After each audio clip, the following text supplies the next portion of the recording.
bienvenue sur Vaping Post pour ce nouveau tutoriel sur les e-liquides DIY dans lequel on va parler des recettes concentrées. Comme d'habitude, vous pouvez bien sûr retrouver le contenu de cette vidéo dans l'article correspondant sur Vaping Post.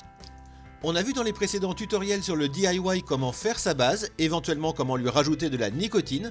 On peut maintenant faire de la vapeur et il ne reste plus qu'à lui ajouter du goût. Et pour ce faire, il existe deux manières de procéder.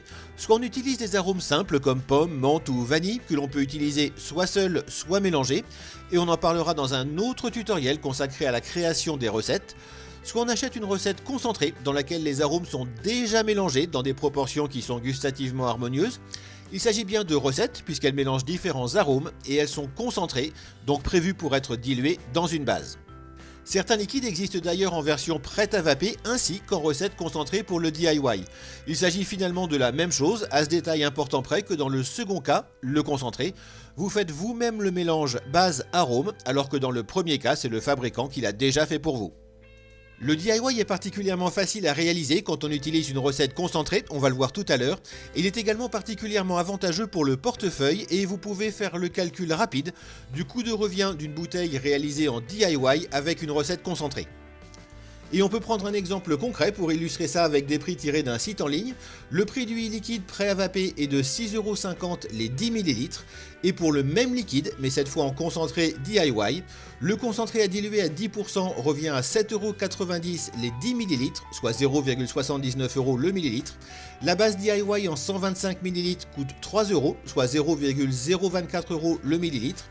Et le booster, 20 mg par millilitre et 10 ml, revient à 1,90 €, soit 0,19 € le millilitre.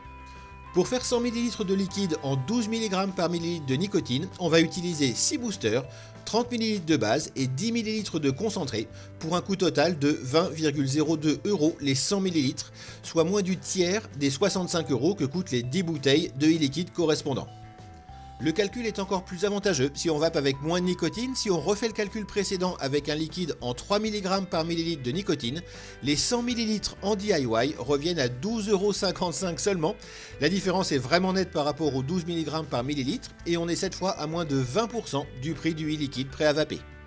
Vous pourrez bien sûr refaire ce calcul avec la recette de concentré que vous allez utiliser, mais on a une telle marge de manœuvre que quelle que soit la recette que vous choisissiez, ce sera toujours largement plus intéressant que d'acheter du liquide prêt à vaper.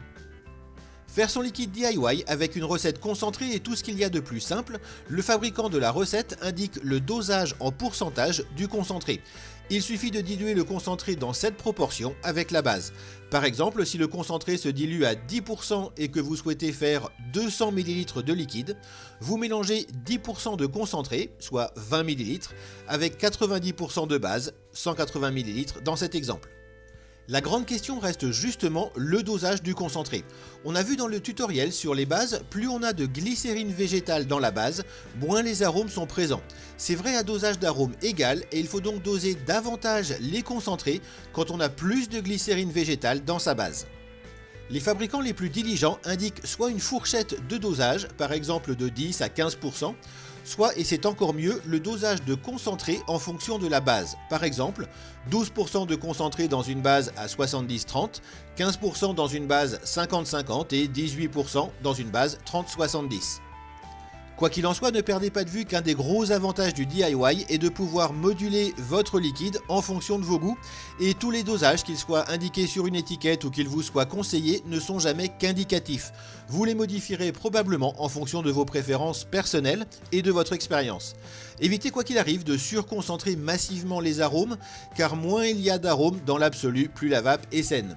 Il ne reste plus qu'à laisser stiper votre liquide avant de le vaper et on en parlera en détail dans le prochain tutoriel. Et voilà, vous savez tout sur les recettes concentrées utilisées dans le DIY. Vous pourrez bien sûr retrouver l'intégralité du contenu de cette vidéo dans l'article correspondant sur Vaping Post, avec toute l'actualité de la vape, les dossiers et les tutoriels bien entendu. Toute l'équipe se joint à moi pour vous remercier d'avoir suivi cette vidéo et vous souhaiter une excellente vape.